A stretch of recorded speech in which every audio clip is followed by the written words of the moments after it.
Hello दोस्तों, आपका स्वागत है हमारे यूट्यूब चैनल पर। दोस्तों, आज हम शुरू करने जा रहे हैं कक्षा 10 का फिजिक्स का फर्स्ट चैप्टर, प्रकाश का परावर्तन या अपवर्तन का दूसरा क्लास। कल हमने पढ़ाया था प्रकाश तथा उससे रिलेटेड कुछ हेडिंग थी, उसमें हमने पढ़ा दिया।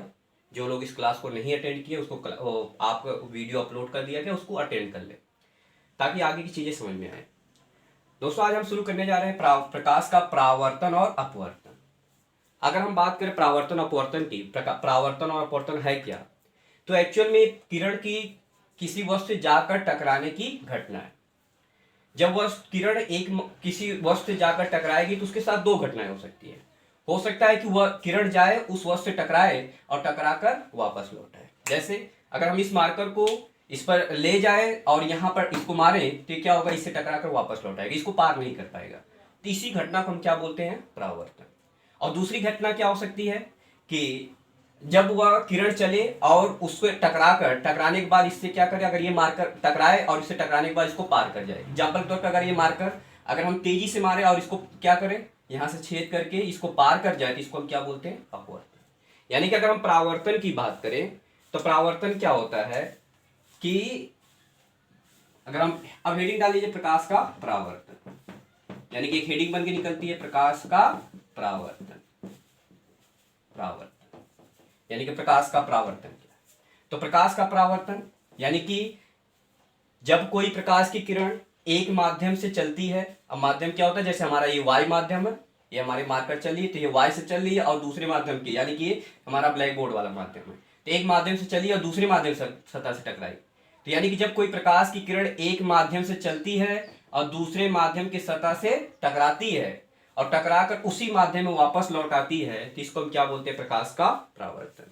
पुनः एक बार फिर से, जब कोई प्रकाश की किरण एक माध्यम से चलकर दूसरे माध्यम की सतह से टकराकर वापस उसी माध्यम में वापस लौट आती है तो इसको हम क्या बोलते हैं, प्रकाश का परावर्तन। जैसे यहाँ पर अगर हम देखें कि कोई प्रकाश किरण यहाँ चले और इससे टकराए और टकराने के बाद क्या हो, इसी माध्यम में वापस लौट आए तो इसको हम क्या बोलते हैं, प्रकाश का परावर्तन। अब इसमें देखिए दो घटनाएं, दो किरणें हो रही है। यानी कि अगर ये हमारा पहला माध्यम है और ये हमारा दूसरा माध्यम, सेकंड माध्यम मान लें, यानी कि वस्तु है पूरी यहाँ नीचे। तो अब इसमें दो माध्यम है, एक फर्स्ट माध्यम और सेकंड माध्यम। अब इसमें दो किरण निकल रही है, एक तो ये वाली किरण और जो आ रही है, एक यहां से टकराने के बाद निकल रही है। तो आने वाली किरण को, ये जो आने वाली किरण को हम क्या बोलते हैं, आपतित किरण। क्या बोलते हैं, आपतित किरण। जो किरण आएगी तो उसको हम क्या बोलते हैं, आपतित किरण। और जो यहां से निकल रही है, इस निकलने वाली किरण को हम क्या बोलते हैं, परावर्तित किरण। बहुत ही आसान है याद करना, परावर्तित, परावर्तन से बना है परावर्तित। यानी कि अगर हम आपतित किरण की बात करें तो जब कोई प्रकाश की किरण एक माध्यम से चलती है दूसरे माध्यम के सतह से टकराती है तो इस किरण को हम क्या बोलते हैं, आपतित किरण। और परावर्तित किरण, टकरा कर निकलने वाली किरण को हम क्या बोलते हैं, परावर्तित किरण। अब आपके दिमाग में ये फीड हो रहा है कि सर ये जो किरण आ रही है यहां से टकरा रही है, टकराने के बाद ये इधर क्यों नहीं जा रही है या यहाँ क्यों नहीं जा रही है, आप यहाँ क्यों दिखा रहे, सिर्फ यहीं पे किरण को क्यों दिखा रहे। एक्चुअल में इसलिए होता है कि अगर यहाँ पे हम एक काल्पनिक रेखा मान लें, इस बिंदु पर, इस बिंदु के लंबवत, इस रेखा के लंबवत यहाँ पर हम एक काल्पनिक रेखा माने तो हम देखेंगे कि ये जो किरण यहाँ से निकल रही है जितनी दूरी पर इससे होगी, वो निकलने वाली किरण भी क्या होगी, उससे उतनी ही दूरी पर होगी। जैसे अगर हम इसको आसानी से समझना चाहे तो यहाँ पे हम समझ सकते हैं, यहाँ पे अगर हम एक पॉइंट को माने यहाँ पर और हम मार्कर को थोड़ा सा यहाँ पे तिरछा करें, ऐसे तिरछा करें, तो हम देख रहे हैं कि ये किरण यहाँ से आती हुई नजर आ रही है। यानी कि ऐसे यहाँ पर वस्तु को रख रहे हैं तो ऐसे नजर आ रही है। जितनी दूरी पर, अगर हम इस काल्पनिक रेखा इसको लंबवत मान ले तो जितनी दूरी पर ये लंबवत रेखा की जितनी दूरी पर है उतनी ही दूरी पर ये आ रही है, बिल्कुल ऐसे आ रही है। यानी कि ऐसे जा रही है तो ऐसे आ रही है। इसीलिए यानी कि अगर हम बात करें, अब यहां से एक तीन चीजें मिल गई, यहां से एक हमें और रेखा दिख रही है, इस रेखा को हम क्या बोलते हैं, अभिलंब। यानी कि इस रेखा को हम क्या बोलते हैं, अभिलंब। ये जो काल्पनिक रेखा है इस रेखा को हम क्या बोलते हैं, अभिलंब। अब बात आ रही है, और साथ में एक और भी, ये जो एक बिंदु दिख रहा है, जिस बिंदु पर ये आपतित किरण आकर टकरा रही, इस बिंदु को हम क्या बोलते हैं, आपतन बिंदु। इस बिंदु को हम क्या बोलते हैं, आपतन बिंदु। आपतन बिंदु किसे कहते हैं, आपतित किरण जिस बिंदु पर जाकर टकराती है, आपतित किरण परावर्तक, हाँ एक चीज और थोड़ा समझो, आपतन बिंदु समझने से पहले इस तल को समझ लो कि ये जो तल है इस तल को हम बोलते हैं परावर्तक तल। परावर्तक तल, क्लियर है।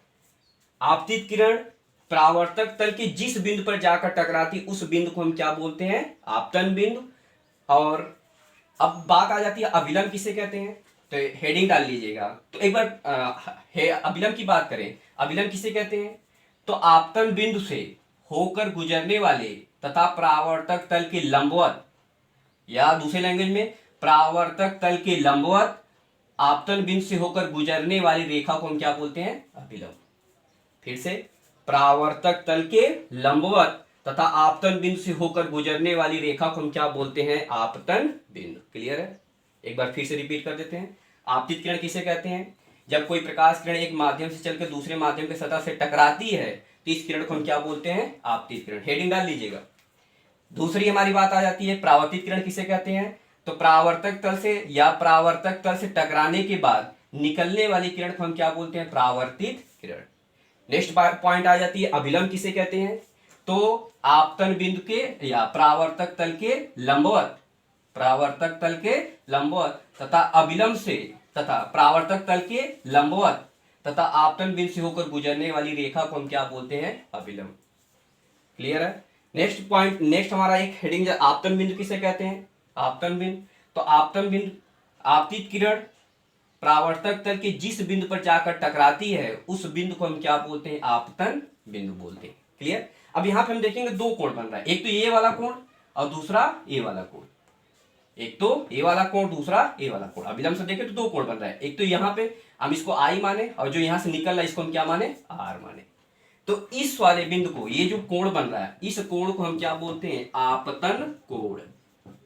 इस कोण को हम क्या बोलते हैं, आपतन कोण।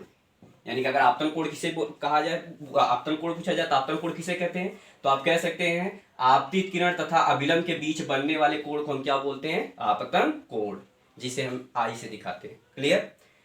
और जो एक और दूसरा कोण बन रहा आर, जिसको हम आर से दिखाते हैं, इस कोण को हम क्या बोलते हैं, परावर्तन कोण।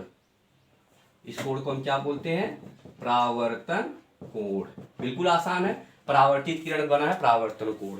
यानी कि परावर्तित किरण तथा अभिलंब के बीच बनने वाले कोण को हम क्या बोलते हैं, परावर्तन कोण। क्लियर हो गया।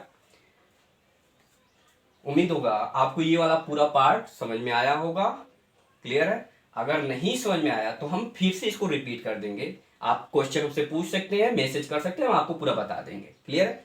अब बात यह आ जाती है कि परावर्तन वाली अपक्रिया या परावर्तन क्रिया किसमें होती है, तो परावर्तन वाली क्रिया जो है वो हमारे दर्पण में होती है। किसमें होती है, परावर्तन की क्रिया दर्पण में होती है।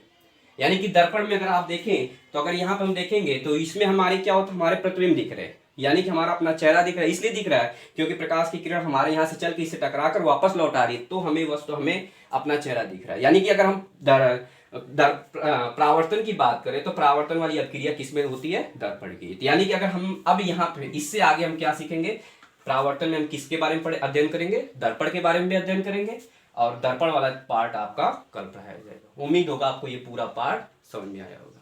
अगर नहीं समझ में आया तो आप हमें मैसेज करके पूछ लीजिएगा और साथ में अगर पसंद आए तो आप लाइक और सब्सक्राइब करना मत भूलिएगा। Okay, thank you.